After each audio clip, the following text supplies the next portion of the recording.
Hello, and welcome to Champion Your Culture, the podcast where we dive deep into the heart of leadership and organizational culture. I'm Ryan McCarty. And I'm George Rogers. Together, we're here to guide you on a journey of personal and professional growth. Every week, we bring you insights, stories, and strategies to help you and your company thrive in today's dynamic world. So whether you're leading a team, running a business, or just eager to make a positive impact, you are in the right place. Let's jump right into today's show and champion a culture of purpose and passion. Welcome to Champion Your Culture.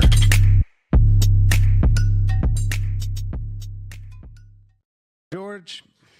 Hey, what's going on, my friend? We have a really cool topic today that we're going to jump into about culture marketing. I'm real excited about that. Yeah, so I'm excited about this conversation because I think it's important for organizations, companies alike, the opportunity to truly be able to show the heart behind the company and really empowering employees to be a part of that story, right? Yeah.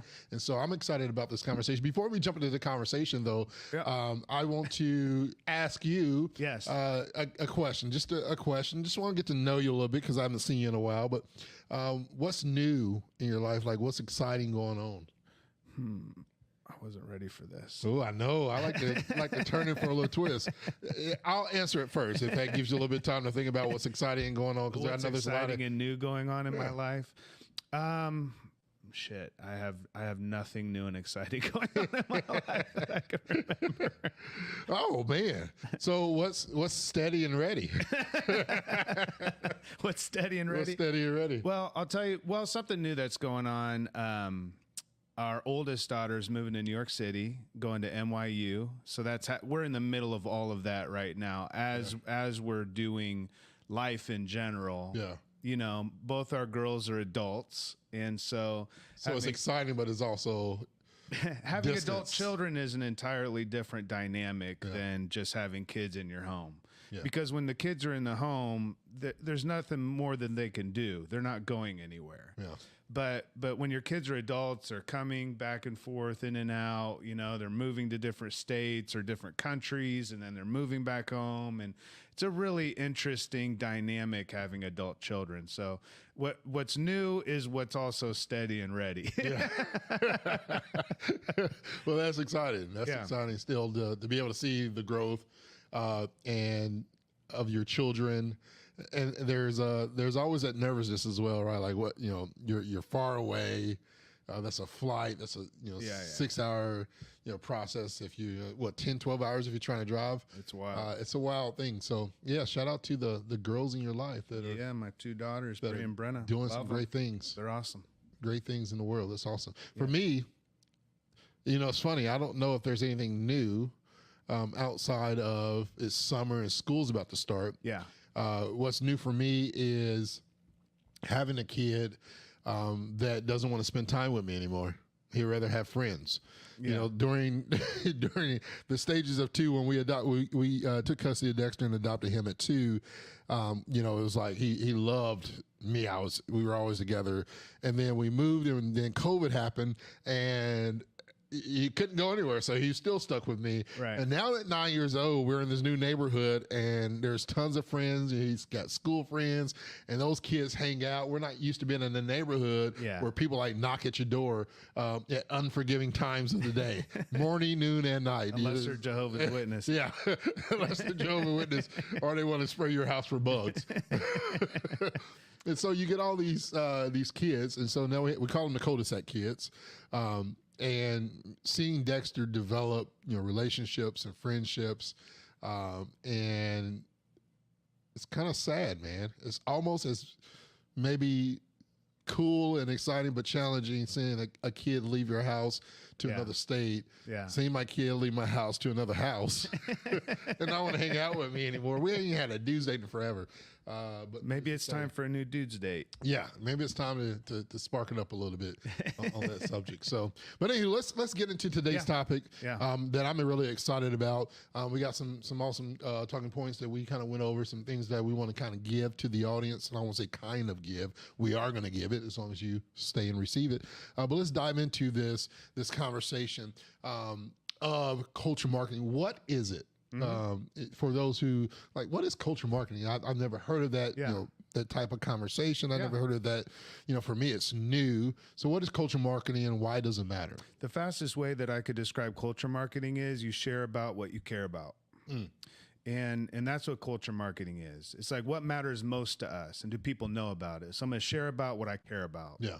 So that's in a general sense. When I look at where we invest our time, talent, treasure, testimony, that's what we prioritize, right? Yep. So when we're storytelling and we're sharing stories about why our culture, what we're proud about in our culture, right? Not many companies are pushing out there where their culture has gaps or where they have issues, but we all know that all culture has that. Yeah. So when we think about culture marketing, we're not talking about putting our culture out there as something that it's actually not in order to draw attention and kind of fool people, right?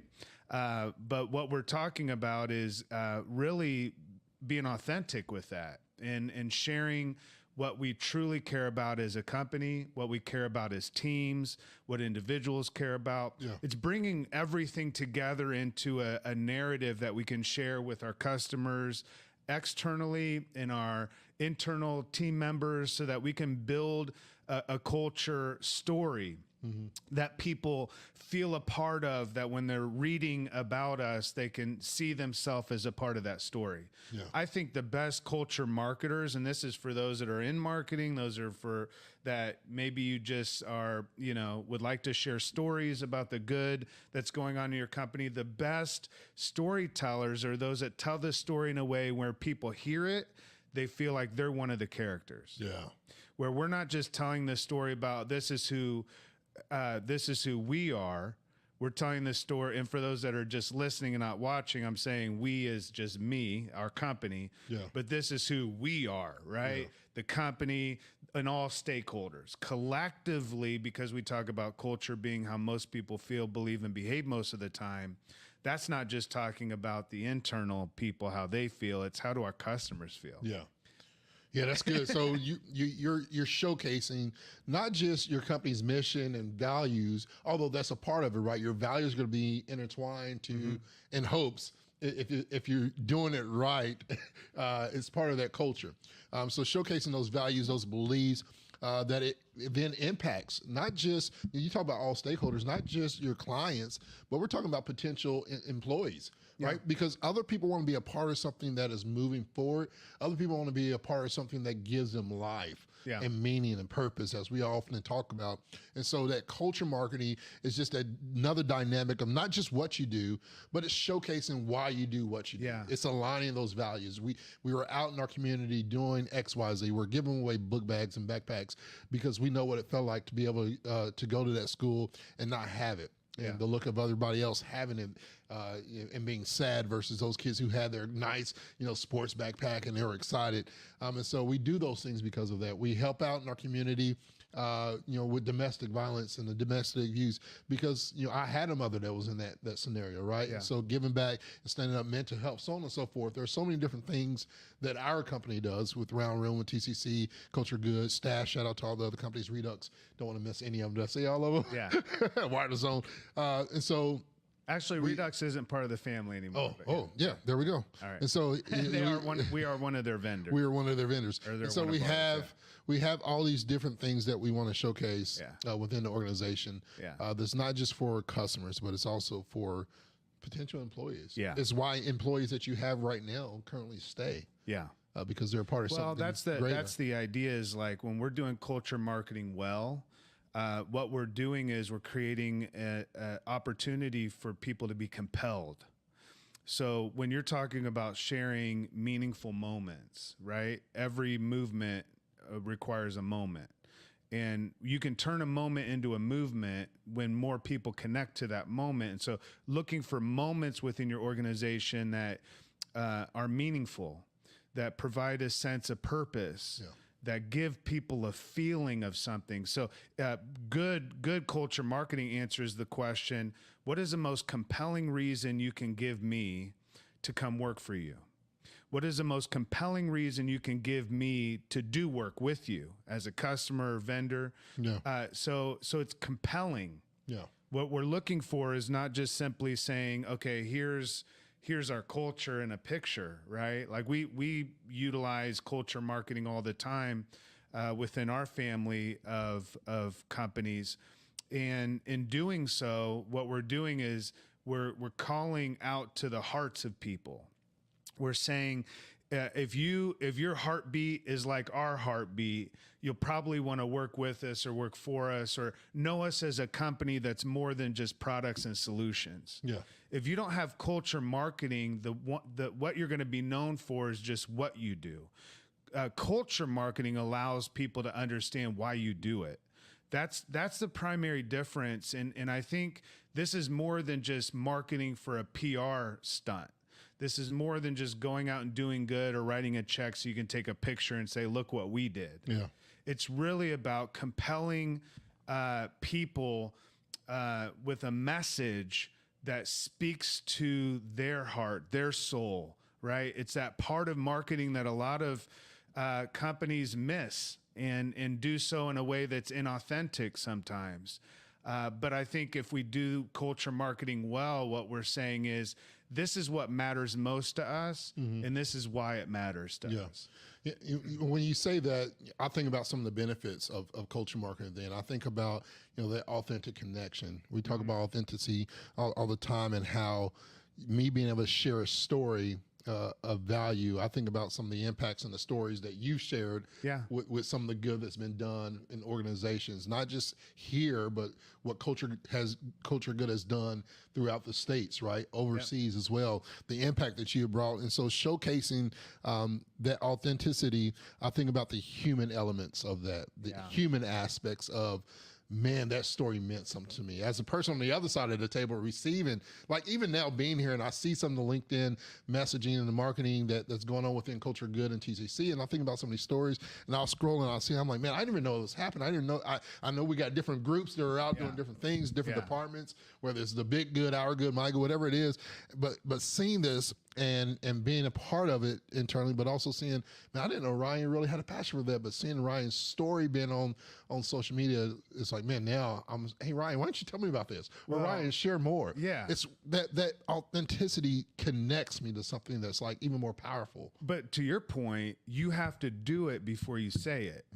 So the problem with culture marketing is you have to identify and kind of do an analysis on your culture as well to identify what is it that we're most proud of. Like, that's a great question to start with when we're thinking about marketing our culture. What is it that most people are proud of in our company? About our company, right? That rehumanizes it. Not what does the CEO care about? Not just what does the executive do? What are most people proud about when they come to work? Right? Mondays are going to Monday. We're going to have a sucky Monday sometimes. We're going to have a sucky Friday sometimes. Right? There's going to be shit that we don't like. But what do we love? There's always elements of work we don't like, but what do we love? That's what culture marketing identifies. What do most people love about this place? And how do we craft the message in a way that compels other people to love it with us? You know what I'm saying? Like, people, sure, we want them to love our products. We want them to love our services. We want them to love our solutions. But what do they love about who we are and why we do what we do every single day? What differentiates our business in that way and allows us to have a message that stands out in the midst of all the noise? In a world where it's easy to say things, it's harder to be heard. And so we have to be able to amplify what we love most about, what we're proud about, what we care about, and in that way share about what we care about. The other benefit, and I want you to talk a little bit about this as well, because you mentioned the competitive advantage. And from a business aspect, that's something every organization is like, what is our competitive advantage? Because everybody can serve, everybody can give good customer service, right? Or say it. Yeah. Not everybody does it, but they can sure say it in market that, hey, we give customer service, we go over and above and beyond expectation. But what is the true culture marketing competitive advantage brings to an organization? All things being equal, what makes one company stand out from the other? That's the question. What makes you stand out? Is it your customer service? To your point, everybody's going to say it's our customer service, therefore it's not a differentiator. But what makes it stand out? I think that to your point, all things being equal, if both of us have the same type of business in the same industry in the same town, all things being equal, what's going to be your competitive advantage is your culture. It's your people. Yeah. Right? Because I can replicate everything you do in business, but I can't replicate your people. I can't replicate their passion. Yeah. And so what makes you stand out in a world of everybody trying to stand out is when your people stand up, is when you elevate the stories and rehumanize the company, the business, the organization in a way that says, again, we're not just putting out what we do as a business, but we're saying this is why we do it. And in doing so, it creates that competitive advantage that differentiates a brand, makes it unique in a sense, that allows for us to have these cultural stories that are unique to our business, right? I remember hearing a story about an employee up in Washington, in the Pacific Northwest, that was homeless for the first couple months of working for our company, and no one knew. And once that employee was able to get out of living in their car, which they never told anybody they were doing, and made enough money to get on their feet, they started an initiative in their city for homelessness, right? And that story about that employee turning their pain into passion and purpose rehumanizes that part of our business, right? That's the kind of story that we're looking for to capture, to share, to rehumanize, to say, this isn't just another place to work. Yeah. This isn't just another place to do business with. This is a place that we stand out because we care about people, or we stand out because we have this value that we live up to. But it's when it's inauthentic, then it comes across like, well, they're doing all of this just to be seen. I always say you should never do good to be seen, but you should always be seen doing good. Yeah. And that idea, being seen and people recognizing the good, is really the power behind the culture marketing. It allows for people to tap into something within your business that's really the heart and soul of who you are, and it creates that advantage for you. Yeah. That is the advantage. The advantage is what makes you unique. Yeah. The advantage is not what makes you similar to everyone else. No one wants to enter into a working relationship or business with a culture of sameness. We want something unique. We want something that stands out, something that speaks to our heart. And when we use culture marketing well in authentic ways, then it allows for us to really resonate with the kind of people that we want to resonate with. Yeah, I think about culture marketing, and one of my favorite X, it's not Twitter anymore, one of my favorite X pages, and I just pulled it up just because it cracks me up. I'm not a huge fast food person, not anymore. The burgers don't taste the same like they used to. I don't know if it's old age or I'm that grumpy man that's just like, I know a good quality burger now. Yeah. But I love Wendy's X Twitter, their account. Yeah. When I think about culture marketing, it's just hilarious. Like, they trash talk, they're very authentic, they show the good that they're doing, like it's different than the other competitors. And so when you talk about competitive brand and edge, I always, for some reason, go back to for them, it's like a fun culture. It's like a fun culture. At least they're trying to, but have you ever worked at a Wendy's? And it's not fun. My sister used to work. That's the problem, right? So we talk about the things. I don't love the culture marketing necessarily. Sometimes it is, okay, you're really good on social, but when I go work for you, How was that experience? Yeah. Now, I've not worked at Wendy's. Yeah. I've worked at Hardee's. I've done Taco Bell. Yeah. I actually tried to get a job at McDonald's back when I was living in Indy. Do you know about this? I don't. Up on, I think it was up on 10th Street. I forget which McDonald's it was. I was actually on my way to the appointment, and I got in a hit and run in my car. You ran?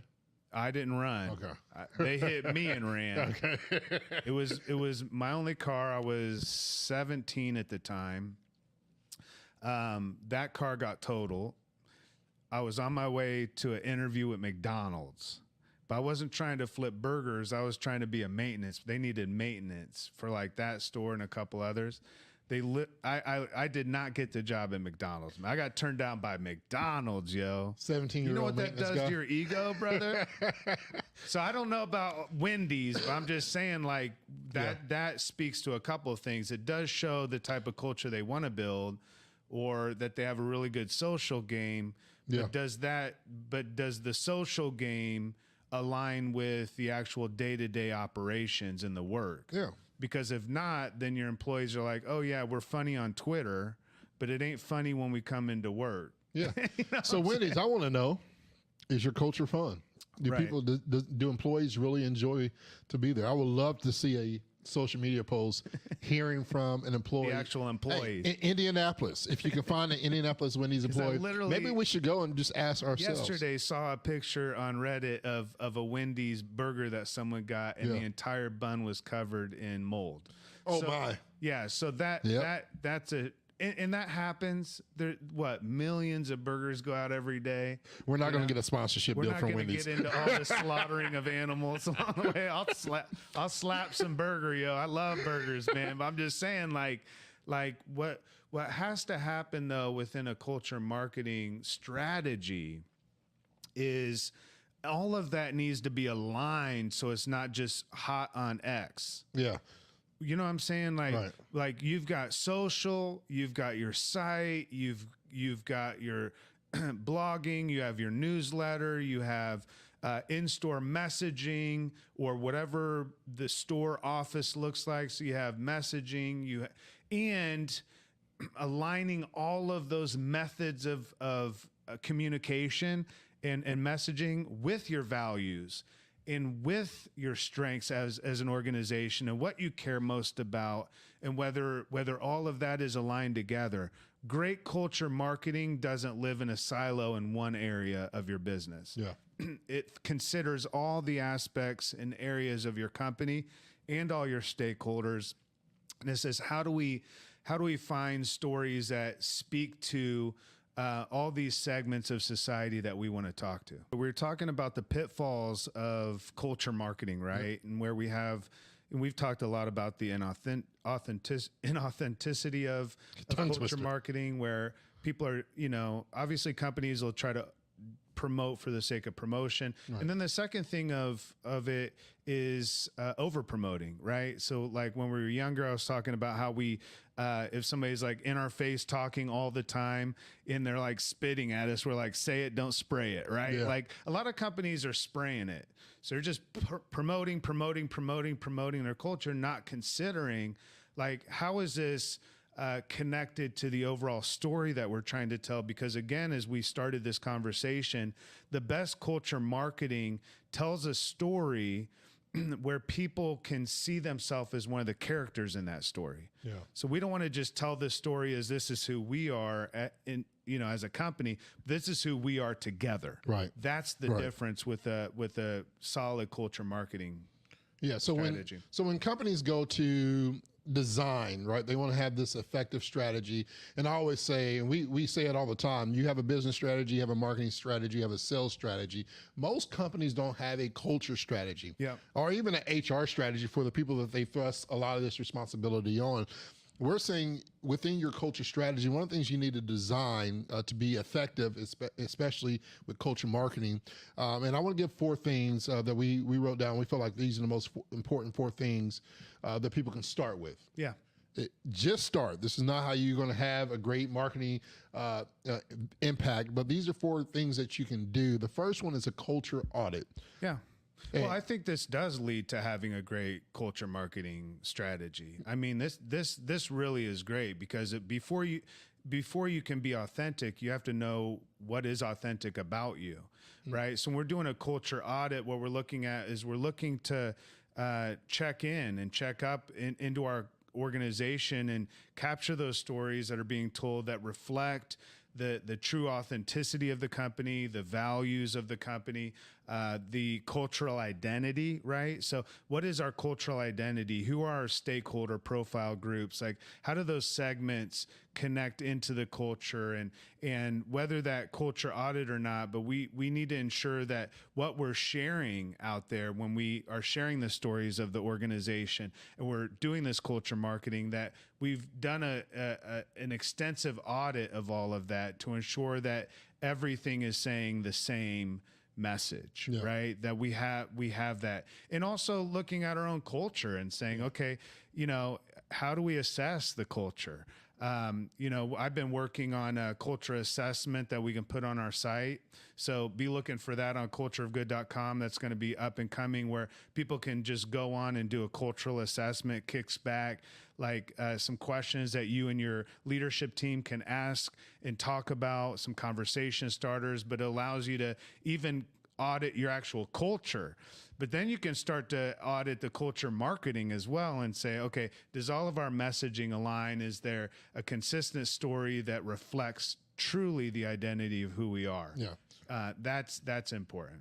So reflections, you want to have that reflection of your brand, the core values, and not just the identity of what you do, but why you're doing it as well as part of that culture. The next thing, so after you do a culture audit, the next thing that you want to have is culture mapping, content mapping, right? And so you really understand the importance of this, and making sure you're speaking and in front of the right audience, right? Yeah. It's a horrible situation. We're both keynote speakers. We travel a lot. We do workshops for organizations all the time. One of the worst things to do is to show up at the wrong place at the right time. Yeah.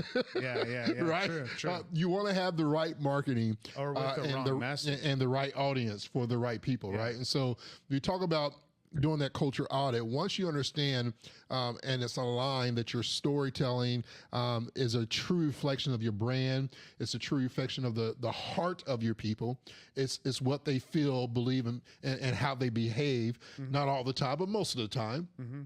Because there's going to be some bad days within an organization, and they're not going to feel so great about people they work with or work for or the organization. There's going to be some change, but as you're emphasizing the mapping concept, Ryan, what's the power of that culture mapping for organizations? Yeah, content mapping takes all your messaging and says who needs to hear what and why do they need to hear it? What is a desire we're building for that segment? Or that stakeholder profile, however you want to define that. So how I market internally, like at a very basic level, let's think about internal, external. My messaging to external clients is going to be different than the internal employees and team members, right? But there's internal marketing, there's external marketing. We also, like, we use the funny name Roger's adoption curve, right? It's not yours, but the adoption curve where you have the different segments of society and how they adopt new ideas, right? And you can look all of that up for the early adopters and late majority and all the different segments of that, and how we speak to different groups matters. So we're mapping the content that we're marketing for a specific group of or segment of society where they're going to relate, right? So we talk about the culture audit is like, how do we reflect? How does a culture marketing reflect? When we go into mapping, we're saying, how does a culture marketing relate? Who does it relate to, and how are we providing that message to that group? Yeah. So culture audit, culture content mapping. One of my favorite parts is this next one. That's the empowerment and inclusion, right?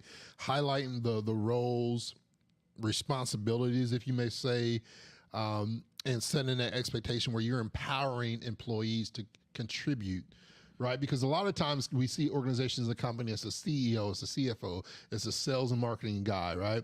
That's speaking, but very rarely do you see the frontline employee who's doing the brunt of the work. How do they feel? What's their story? Yeah. Because that's, if I'm coming as a new employee and I'm not a C-suite level employee, those things don't connect. Again, it goes back to what you just said, mapping. It's not really telling the story that's connecting with George, who's going to come in on the front line. Not going to come in on the front line for your job, but maybe, right. George is going to come in the front line. No, but that empowerment and inclusion, where you see frontline employees, mid-managers, right, that are doing the work. Yeah. The people who are doing the work internally, but also a part of the good externally. Yeah. Hearing their story, hearing it from them, I feel like impacts more than hearing it from the CEO. Well, about 2/3 of society need to have those case studies and need to hear testimonials. So when we talk about empowering employees to share stories, we're asking them to do that. Yeah. Right. But we're not doing so in a way that says we need people to start sharing positive stories because everything's negative. Yeah. If everything's negative, we need to wait and work on our culture so that we can provide a positive environment that people have stories to tell. Again, it needs to be authentic, right? So, asking your employees to put good reviews on Glassdoor when when they know that the culture maybe is toxic. That's not what we're talking about. We're talking about empowering employees to tell their story, not just the company story. What about their story in the company? Yeah. And some of those late majority that are going to adopt your service or product or connect into your business are going to do so because of those testimonials. Yeah. Because you've empowered your employees. So yeah, it goes from what is our culture marketing a reflection of? And you do an audit to identify that. You map to identify, is this relatable and who is it relatable to? When we think about empowerment and inclusion, we think about what is the full scope of inclusion and diversity of stories. And this is what really makes it real for people, right? This is what goes from just a marketing scheme to like real life examples and stories. Yeah. And when we have storytellers being more than just our marketing team, then we've won. Right. Our culture's winning when people are telling good stories about our culture. Yeah.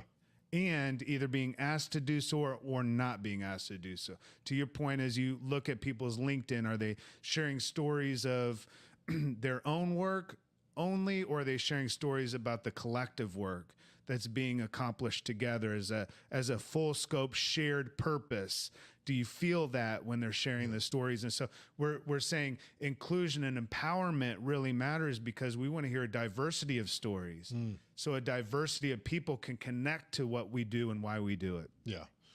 And with that comes consistency, right? Yeah. Right. Consistency in your messaging, consistency in your empowerment and in your inclusion, in your culture audits, in your mapping.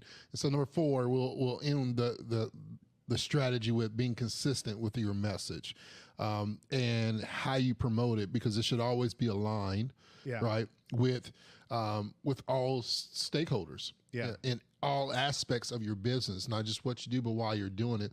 The worst thing that you can do is be inconsistent at something that you're really good at. Yeah. There's a lot of great companies. We've seen this with with our Culture of Good new launch of our community awards. We've seen a lot of good companies that have applied. Yeah. And it's like, man, we didn't know. Yeah.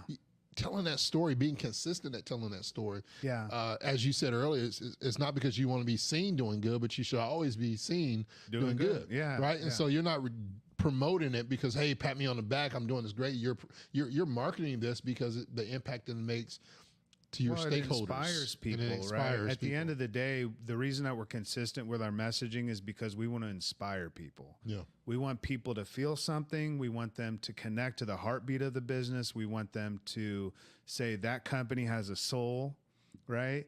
That business cares. Again, it's not perfect, but they care. They care about people. Yeah, they go, there's ups and downs in the industry and the business, and they go through difficulty, but they do so together, right? They have a shared purpose. We want that consistency because we want to inspire people. We don't want to just brag and say, look at us, we're amazing. We want to say, look, we want to inspire others to join us in doing the good that we do. We want to inspire others to join us in how we care about people, how we care about the environment, how we care about our community. We want people to join us in that, right? Join this movement of whatever we do as a business that goes beyond our product and solutions to why we do it every day. Come and impact the world with us. Come and make a difference with us. Don't just make money here, make a difference, right? And that idea around kind of that consistency is kind of the bow that wraps this all together at the end, is like saying, all right, let's put a bow on it. Stay consistent with your messaging. Look at all of it after you've done everything that we've talked about in the steps. Ensure that what you're saying and how it's being said is consistent. Yeah. Because that's where people are going to relate to it. They'll be inspired by it. And that's going to reap the rewards and outcomes that you're looking for in your culture. It really, and that's important because you can have a great culture, but if you don't have great culture marketing, nobody knows. Yeah. And so at the very end of it, we're not just saying, hey, get your culture right and then start doing marketing. If you have a great culture, share it, right? If you're giving back, do so in ways that are authentic, that connect your employees and give them opportunities to share stories. Early on, what we started by using hashtags 12 years ago, and I would encourage employees, anytime you go out to do good, you want to share, use this hashtag culture of good. Right. And we were able to aggregate all of the good that was happening across the country through those employee stories because they used that hashtag. So there's creative, very tactical ways of capturing stories, empowering employees to share those stories, encouraging them to do so. But also along the way, you have to have people that really care and champion the actual culture itself. So that's why we have like the 2-day certification with culture champions that come in and are certified to go out back into their company and champion the culture, champion people, build a storytelling team. All of that is built into that 2-day. You can learn more about that on cultureofgood.com. And then I just want to mention, you said about our community impact awards. Like what we want to do is not just share our story. We want to share other people's stories. And so we have the community impact awards in October. That's going to kick into the 2025 season. And we're going to take applications for companies that want to apply for community. If you have a heart for community impact and you actually impact your community, we want to share that story. And that's why we started the awards. And so we're right in the middle of this conversation on culture marketing. And I would encourage any companies out there that are interested in learning more about this to reach out to us on culturegood.com. A couple of companies that come up, and I know, one of our good friends, Edgar Cabell, works with Lippert. I think about the culture marketing that their team does and their passion to really develop not just community involvement. That's part of it. Their employee well-being. Again, that's part of the story that you'll see with their culture marketing. They do a great job, a phenomenal job, but they really highlight not just the commitment, but you can see the passion because it's not just the leader talking about it. It's also when they're the employees, you can see that fire and that passion, that authenticity, where that story is so compelling. Lippert does a great job at their leadership development. They got support various initiatives throughout the organization, not just with leadership development, but also community service projects as well. But they do an incredible job. Another company that JA is JA. Can you share a little bit about JA as well? Benefits, they're just their benefits and employee benefits management is what they do. I would encourage anyone out there that needs some help around, like you're a small, medium-sized business. They work with companies of all sizes, but around that idea of employee benefits. But I love how their approach to culture marketing highlights their empowerment of people and their strategic ways, and the ways that they utilize different tools, and their approach positions not only showcases their expertise, but it allows them to reflect those internal values. And I would say JA does a really good job at when they're sharing their messaging, it reflects the values of the company with clarity. There's efficiency there. Check out JA Benefits and Lippert on LinkedIn. Those are great opportunities on a social media front. And other companies utilize, again, other methods of marketing. Look at all your marketing and how you communicate messaging out and identify how is it that we're including our culture in this conversation. I think that's a great place to start. Awesome. Well, thank everybody again for joining us here on this lovely podcast. And I always say champion your purpose. I was thinking of my book, looking at my shirt. But thank you for joining us on this culture marketing is so powerful, and it's impactful as well. And I encourage everybody, again, if you want to learn more, you can learn more at culturegood.com. You can see that on your screen below us. If you're not watching virtually and visually on social media and you're listening to us on your podcast platform, we appreciate it as well. But you can visit culturegood.com, very simple, to learn all things cultural leadership development. Yeah, and as always, we'll see you back next week on Champion Your Culture. Thank you for tuning in to Champion Your Culture. We hope today's episode has sparked new ideas and inspiration for your journey in leadership and cultural development. Building a culture good is a collective effort. If you found value in conversations today, please subscribe to our podcast. Follow us on your favorite platform and share this episode with your friends and colleagues. Your support helps us reach more people and spread the message of impactful leadership and positive cultural change. Don't forget to visit cultureofgood.com to explore how you can become a certified culture champion. Every week, we're here to bring you insights and strategies that matter. So join us again for more empowering discussions. Let's continue to champion a culture of purpose and passion together. Until next time, keep leading with heart and let's make a positive difference in the world. And we'll see you next week on Champion Your Culture.